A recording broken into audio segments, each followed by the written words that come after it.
Vous pensez que j'ai quel âge? 18? Non. 20? Non, plus. 25? Oh, vous êtes fous? Je n'ai que 16 ans. T'es choquée?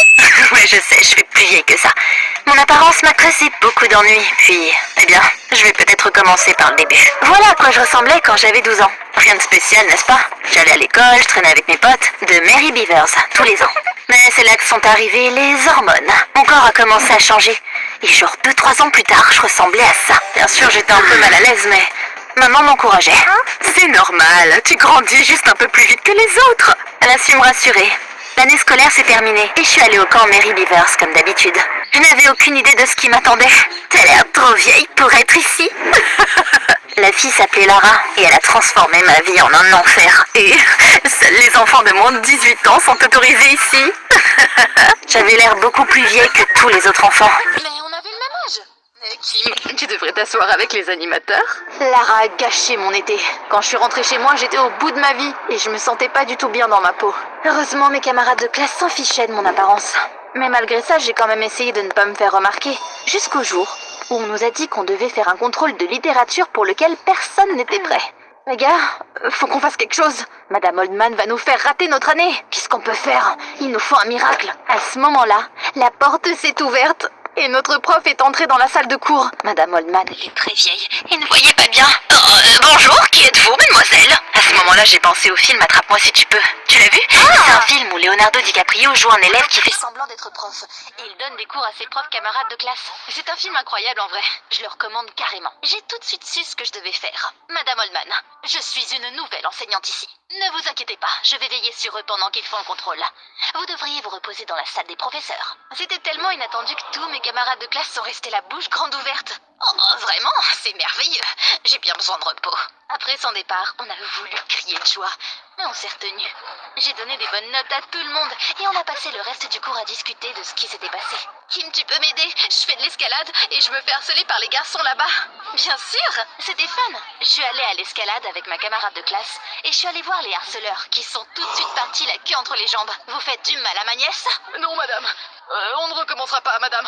T'as vu ça? Ils croyaient que j'étais une adulte. C'était trop bien. À partir de ce moment-là, j'ai commencé à aider mes camarades de classe. L'un d'eux m'a demandé de faire semblant d'être sa mère et d'aller au bureau du directeur avec lui. Heureusement, il ne m'a pas reconnue. Votre fils sèche régulièrement les cours. C'est inadmissible. Ne vous inquiétez pas, monsieur. Je vais le punir pour un mois entier. On était morts de rire après. J'aidais tout le monde et ça marchait bien. Un jour, mes camarades de classe ont organisé une grande fête. Et ils m'ont envoyé dans un magasin pour que je puisse leur acheter des choses qui n'étaient généralement pas vendues à des mineurs. J'ai utilisé le permis de conduire de maman pour l'acheter. On se ressemblait beaucoup, donc je n'avais pas à m'inquiéter pour la photo. Je suis devenue la fille la plus populaire de la classe et j'ai arrêté de m'inquiéter de mon apparence. J'avais un corps inhabituel, mais je l'aimais bien. L'année scolaire a pris fin et ma mère a décidé de m'envoyer au camp d'été comme d'habitude. Pourquoi t'es aussi triste, Kim? Les Mary Beavers t'attendent. Mais je m'étais souvenue de ce qui s'était passé l'année précédente. Et si Lara me harcelait encore? Si tout le monde savait que je n'ai que 16 ans? J'ai essayé de refuser, mais... Pas d'excuses. Tu y vas et c'est tout. Je dois partir en voyage d'affaires cet été. Et je ne veux pas te laisser seule à la maison. Bon sang, mais qu'est-ce que j'étais censée faire? Puis j'ai repensé à ce film. Leonardo a trompé tout le monde en faisant semblant d'être un adulte. Bingo! J'ai tout de suite trouvé un plan. T'as deviné ce qui s'est passé ensuite? J'ai volé le permis de conduire de ma mère. Je suis arrivée au camp d'été et je me suis approchée du directeur des Mary Beavers. Bonjour monsieur, je m'appelle Samantha. J'aimerais travailler dans votre camp. Je ne vous connais pas et vous n'avez aucune recommandation. Oups, je n'avais pas pensé du tout à ça, mais... Mais un de nos animateurs est malade. Et il n'y a personne pour s'occuper des enfants. Je vais vous prendre en période d'essai. Yes, ça avait marché. On m'a dit de surveiller les enfants. Aucun d'entre eux n'a rigolé en me voyant. Ils pensaient que j'étais une animatrice et ils se méfiaient même de moi au début. Après tout, ils pensaient que j'étais stricte et chiante, comme tous les adultes. Mais je savais comment trouver un langage commun avec eux. Eh les gars, pourquoi c'était triste? Qui veut se déguiser en fantôme et faire peur aux autres animateurs cette nuit? Ils se sont gardés surpris et ils ont accepté. On s'est tellement amusés. Je les ai laissés faire ce qu'ils voulaient la nuit. Je leur offrais des bons trucs à grignoter au lieu de la bouffe de la cantine. Et je les ai laissés jouer à leur jeu préféré. Bientôt, ils me traitaient comme l'un des leurs. Même Barney, un rabat-joie maigre, ne pouvait pas ruiner mon humeur. Vous ne devriez pas nous laisser coucher tard. C'est important de dormir à l'heure. Mais qu'il est fatigant. On ne peut pas manger des bonbons tout le temps, on va tomber malade. Barney, tais-toi. Vous ne pouvez pas jouer à des jeux comme ça avec des ados. Vous êtes une animatrice horrible. Les gars, il y a quelque chose que vous voulez dire à Barney? Tais-toi. Le peuple a parlé. Le directeur du camp a remarqué à quel point les enfants m'adoraient. Et j'ai eu une promotion. Ta période d'essai est finie. Bienvenue aux Merry Beavers. Les choses se passaient bien. Je m'amusais tellement. On a souvent enfermé Barney dans la salle de bain pour qu'il ne nous dérange pas. Mais mon bonheur n'a pas duré. Tu te souviens de Lara? J'ai vite appris qu'elle était dans le camp aussi. Un jour, elle est venue me voir. Madame, on s'est déjà rencontrés. J'ai l'impression de vous avoir déjà vu. Je ne crois pas que ce soit le cas. Tu dois me confondre avec quelqu'un. J'ai eu peur et je suis partie dès que possible. Si Lara me reconnaissait, c'était fini pour moi. Non seulement il me virerait du camp, mais tout le monde se moquerait encore de moi. J'espérais qu'elle me laisserait tranquille, mais c'était trop demandé, visiblement.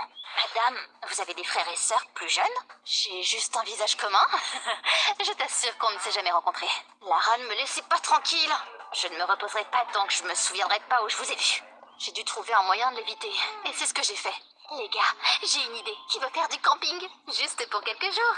Allez! Les enfants ont crié de joie. Ils étaient aux anges. Enfin, pas tous. On ne peut pas aller loin du camp, ça pourrait être dangereux. Oh, il parlait comme un vieil homme, alors qu'il avait mon âge. Qu'est-ce qui pourrait mal se passer? Vous serez accompagné d'un adulte. Bien sûr, c'était pas tout à fait légal. J'étais censée informer le directeur du camp et obtenir la permission pour notre voyage. Mais j'espérais qu'il ne remarquerait pas que quelques enfants étaient partis. On a vite fait nos bagages, pris de quoi grignoter, et on est parti. Je connaissais un bel endroit au bord de la rivière. Regardez ça, quelle belle forêt! Il y a tellement d'écureuils, de lapins ici. Ainsi que des ours, des loups et des tiques qui ont des virus dans leur salive. Barney, qu'est-ce que tu fais ici? Je croyais que t'étais resté au camp. Il doit bien y avoir quelqu'un qui veille sur ses enfants, puisque notre animatrice agit comme un enfant. Oups, je me suis mordu la langue et j'ai décidé de le laisser venir avec nous. Après tout, il faisait aussi partie de notre équipe. Mais avant même qu'on ait franchi la colline, Sam a trébuché et s'est tordu la cheville. Oh, ça fait mal! Je n'étais pas préparée pour ça. Qu'est-ce que j'étais censée faire maintenant? À mon grand soulagement, Barney a examiné le gars. Il a une grosse entorse. On doit lui appliquer un bandage serré sur sa cheville, lui faire des béquilles et revenir au camp, bien sûr. Quoi? Pas du tout! J'ai souri, mais ensuite j'ai vu que les autres enfants regardaient Barney avec respect. Je ne pouvais pas le laisser devenir plus populaire que moi! Les gars, vous écoutez qui là? Barney n'est qu'un fils à maman qui a peur d'un petit défi. Allez, c'est de te lever. Tu peux marcher ou pas? Eh bien, je suppose que je peux essayer, juste pas très vite. On n'est pas pressé, ralentissez et profitez de la nature. On a recommencé à marcher et je n'ai pas pu m'empêcher de tirer la langue à Barney. On est arrivé à la rivière le soir. Oh, la vue était magnifique, mais regarde ça! Quel bel endroit pour installer un camp, faire un feu de joie et chanter des chansons! Rien ne pourrait gâcher notre plaisir. Eh bien, à part Barney et les moustiques. On a dressé des tentes au bord de l'eau. On a posé nos affaires et on a allumé un feu. Mon estomac grondait de faim. Alors les gars, qu'est-ce qu'on a pour le dîner? Tout le monde a ouvert son sac à dos et...